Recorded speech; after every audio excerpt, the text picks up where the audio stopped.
Well, Japan is known for being at the cutting edge of technology, and this time they may go one step further and drop cash for cryptocurrency. Japanese Prime Minister Shinzo Abe has a plan to make 40% of payments in the country cashless by 2025. And there's added pressure to prepare for the influx of cashless payments ahead of next year's Olympics in Tokyo.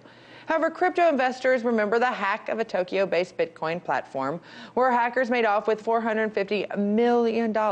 For more, we go to investigative journalist Ben Swann. Ben, thanks for joining us. Hey, Scotty.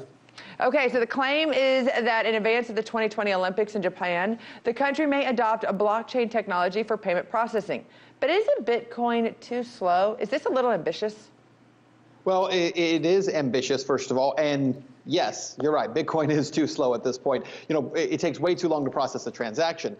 There's a lot of discussion about how to make it faster, but the truth is, you don't have to make Bitcoin faster because Bitcoin, even though it's the largest cryptocurrency, especially in terms of market cap and price, is not the most technologically advanced cryptocurrency. And so there's already existing cryptos like Dash and Smart Cash that both use a system called Instant Pay, which is actually faster right now than Visa or MasterCard when you use those processes in order to make transactions. So the technology is already there. I think that a lot of the writers and journalists who write about this automatically assume that Bitcoin is the crypto that would be used. Doesn't have to be. The technology is far beyond just that one space. Well, it's interesting that you bring it up because honestly, when I think of cryptocurrency, like you said, Bitcoin kind of is the name. It's kind of like the Apple of technology. It's the first thing, the branding comes to it. In fact, I think people know Bitcoin and not necessarily this idea of cryptocurrency. Why is it? Is it because they were the first ones out there to kind of get their name, or is it just a really good PR campaign?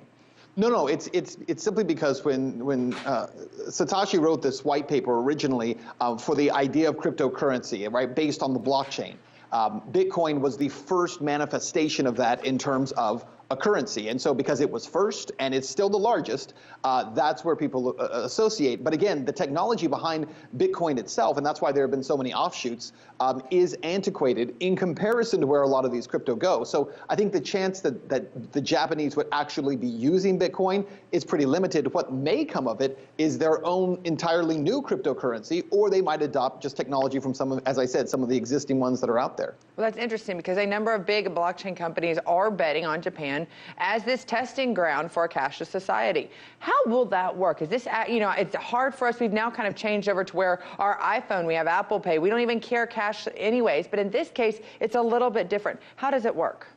So look, there's a lot of people who, when you say cashless, get scared, right? Mm-hmm. And there are people who are like, oh my gosh, that's a terrible idea because cash is the only safe thing that keeps government from being involved. That's simply not true. So the way it works, especially with cryptocurrency, and what's important about this is that it is a bankless system, meaning you don't have to transact through a bank. You don't have to transact through a third party, whether it be a Visa or a MasterCard or, you know, a Wells Fargo. And instead, you have those options as well as peer-to-peer transactions that can take place. So you and I can trade cryptocurrency, and there's no third party involved, and it can be done anonymously, or it can be done, you know, in a way that makes it public. So there's a lot of variation here. Cashless simply means that you don't have to have a currency that's printed by some government or by some Federal Reserve bank someplace, denoted as a currency, which gives a lot more freedom in how this whole thing would play out.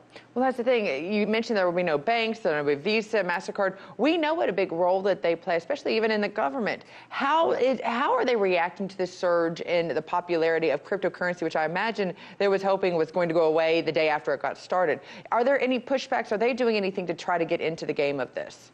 Oh, they're absolutely getting into the game of it. Bank of America right now holds 41 blockchain patents. Some people say, well, they're buying up those patents in order to protect themselves against the technology. Others say they're buying up those patents in order to utilize the technology. There are a lot of banks that are moving into this space.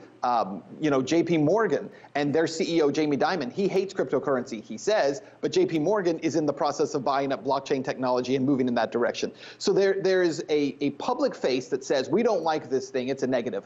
But I think that those banks recognize that this is where the future is headed, and they're trying to get out in front of it. Eventually, what they would love to do is create one set of cryptocurrency that has to flow through them, which is why I'm such an advocate for decentralized currencies that don't rely on one authority figure to control it. Well, it's obvious that you are such an advocate for some of these currencies, so I have to ask you, what are the biggest pitfalls when talking about this? Obviously, people have a lot of hesitancy. I'll admit it. I have a lot of hesitancy when it comes to it, and a lot of it's from just not knowing all of the details behind it. So what are some of the biggest pitfalls that you're having to answer for when people ask you why you're such an advocate for some of these lines? It's a great question. So a couple things. First of all, one of the big pitfalls is that if you get into this space and you don't understand the technology surrounding it, it's easy for someone to trick you, to take your crypto from you, to hack your wallets. So there are steps that people have to take in order to protect themselves, and there's definitely a learning curve for most people on what that looks like. The other thing is most of this crypto now is linked to smartphones, and that can create huge security problems with protecting your crypto because it's easy to get hacked that way and people to get into it. So I'd say that's a big pitfall. The other thing is there's a lot of debate right now within the crypto community about where it goes from here. Does it become a centralized currency or does it remain decentralized? And there's people on both sides advocating for both. I think as long as we keep a lot of decentralization in this space, not entirely necessarily, but you got to keep at least a large portion of it decentralized, meaning there's no one figurehead on top, and you have the developers and the users have a huge role in how the economies work and where the tokens go and how they're controlled. I think that is a great example of how capitalism, true capitalism, can actually work, how a true free market can work.